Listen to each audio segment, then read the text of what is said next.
자, 한 해가 저물고 또 새로운 해가 밝아오고 있습니다. 이맘때쯤이면 누구나 지난 시간을 돌아보면서 새 출발을 다짐하게 되잖아요.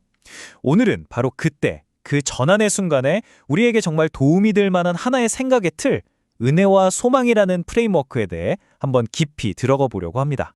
한 해의 마지막 날과 새해의 첫날 사이에 서서 우리는 이런 질문을 던지게 되죠.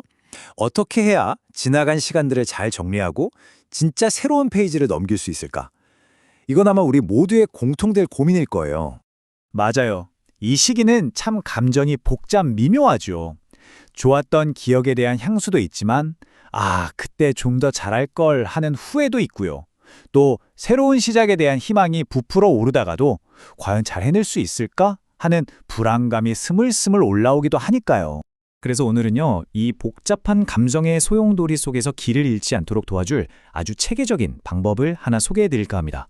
과거를 의미 있게 해석하고 미래를 향해 담대하게 나아갈 수 있는 세 가지 단계의 프레임워크입니다. 자, 첫 번째 단계는 바로 되돌아보기입니다.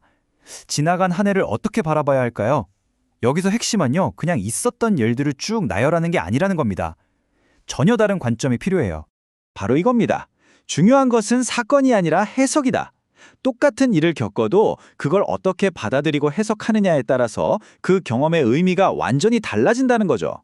모든 순간을 감사의 눈으로 바라볼 때 우리는 전혀 다른 그림을 보게 됩니다. 이 개념을 아주 기가 막히게 설명하는 비유가 하나 있는데요. 바로 자수입니다. 우리가 손으로 한 땀 한 땀 놓은 자수 작품을 두 가지 다른 각도에서 본다고 한번 상상해 보세요.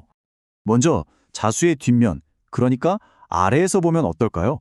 온갖 실들이 제멋대로 엉켜 있고 매듭은 지저분하고 도대체 이게 뭔가 싶을 정도로 혼란스럽죠. 하지만 그 자수를 뒤집어서 위에서, 즉 앞에서 보면 어때요? 그 엉망진창이던 실들이 모여서 하나의 아름답고 근사한 그림을 완성하고 있잖아요.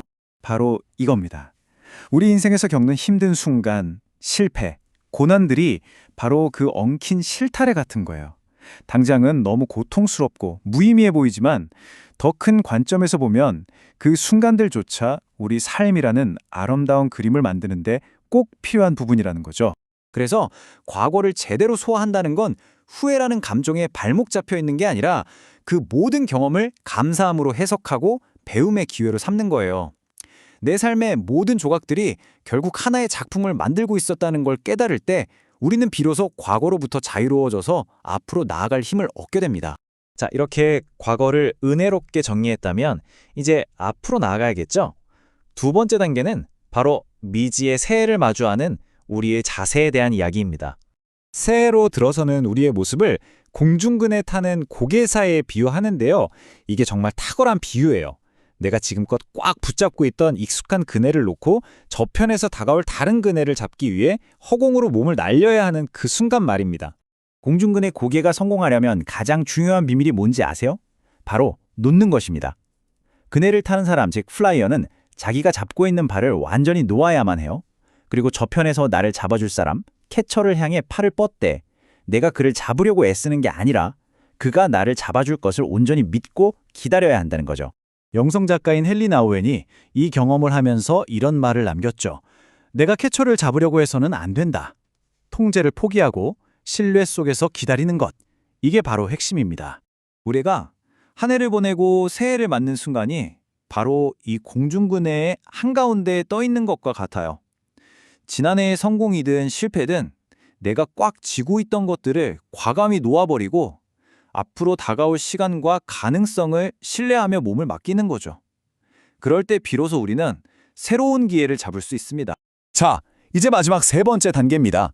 과거를 잘 해석했고 미래를 향한 신뢰의 자세도 가졌다면 이제 새해라는 여정을 어떻게 걸어가야 할까요?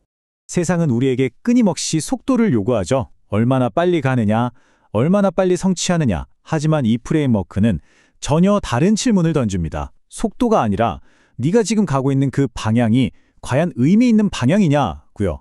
방향이 훨씬 더 중요하다는 겁니다. 이 방향성의 힘을 정말 극적으로 보여주는 실화가 하나 있습니다. 바로 장거리 수영 선수였던 플로렌스 체드윅의 이야기인데요. 그녀의 첫 번째 도전은 정말 안타까운 실패로 끝나고 맙니다. 1952년 그녀는 카탈리나 해협을 헤엄쳐 건너려 했어요. 그런데 15시간 넘게 수영을 했는데 짙은 안개 때문에 도무지 육지가 보이지 않는 거예요. 결국 그녀는 포기하고 맙니다. 그런데 배에 올라와서 보니 세상에 목표 지점이 불과 1km도 채 남지 않았던 거죠. 그리고 2달 뒤 그녀는 똑같이 안개가 낀 날 다시 도전해서 마침내 성공합니다. 두 시도의 차이가 뭐였을까요?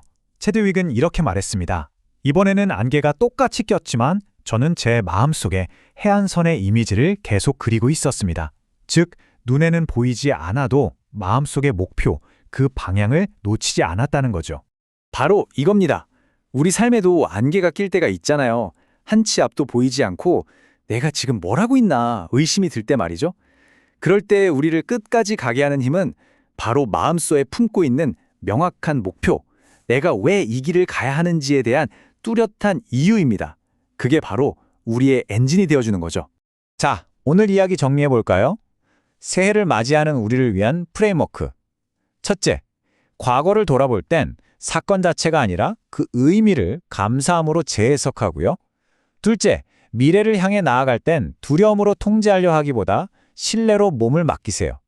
그리고 마지막으로 새해 여정을 걸어갈 땐 남들의 속도가 아닌 나만의 분명한 방향과 목적을 붙드는 겁니다. 결국 과거를 해석하고 미래를 선택하고 현재를 살아가는 건 바로 우리 자신입니다. 자, 이제 당신의 손에 펜이 쥐어져 있습니다. 이 멋진 전환점에서 당신의 다음 챕터를 위해 어떤 이야기를 써내려 가시겠습니까?